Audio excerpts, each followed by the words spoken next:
भाइयों ने अपनी बातें रखी हैं। देखिए याद करिए इन वीरों की कुर्बानियाँ, ये वो आज़ादी के परवाने थे। किसी गायक भाई ने गाना गाया है कि हम लाए हैं तूफानों से इस किश्ती निकाल के, इस देश को रखना मेरे बच्चों संभाल के। तो आज क्योंकि हमारी ये पूर्वज हैं, इनके आदेशानुसार जिन हुतात्माओं ने अपने 22-24 साल की उम्र में हंसते हंसते आज जो है फांसी के फंदे चूम गए, तो मैं तो ये कहूँगा कि आज जितने भी साथी हों हम झूम के कहते हैं कि हम लाए हैं तूफानों से।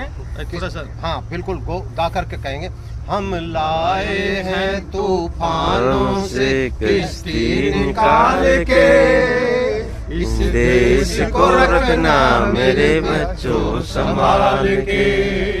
हम लाए हैं तूफानों से किश्ती निकाल के, इस देश को रखना मेरे बच्चों संभाल के। इनके अंदर कोई झांसी की रानी है, कोई भगत सिंह है, कोई सुखदेव है, कोई राजगुरु है और कोई नेताजी बोस है। चेहरे बदल चुके हैं, चेहरे बदल चुके हैं।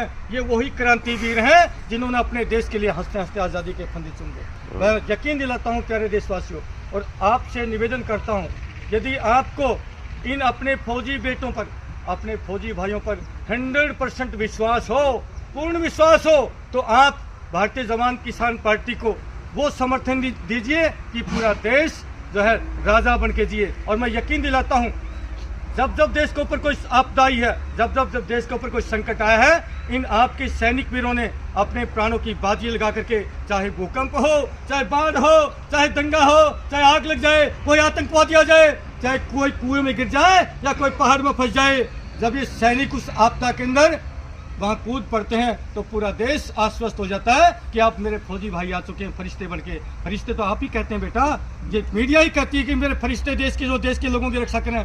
तो मैं यकीन दिलाता हूँ, आपको हाथ जोड़ के प्रार्थना हूँ, आप विश्वास करिए, ना बीजेपी आपकी भलाई करेगी, ना कांग्रेस आपकी भलाई करेगी, या जितनी देश के अंदर पार्टियां हैं ये सिर्फ लूटने का काम करती हैं, देश को तोड़ने का काम करती हैं और देश का भाईचारा बिगाड़ने का काम करती हैं।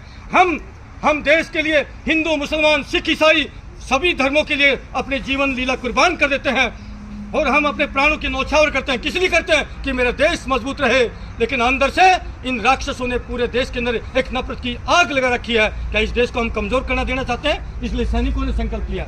तो मैं सही करूँ, गलत करूँ? इसलिए सैनिकों ने संकल्प लिया है, जो देश को तोड़ने का काम करते हैं, देश को कमजोर करने का काम करते हैं, उनकी अब खैर नहीं है। क्योंकि देश के वीर सपूतों ने, अपने किसान के बेटों ने, जवान और किसान अब खड़े हो चुके हैं।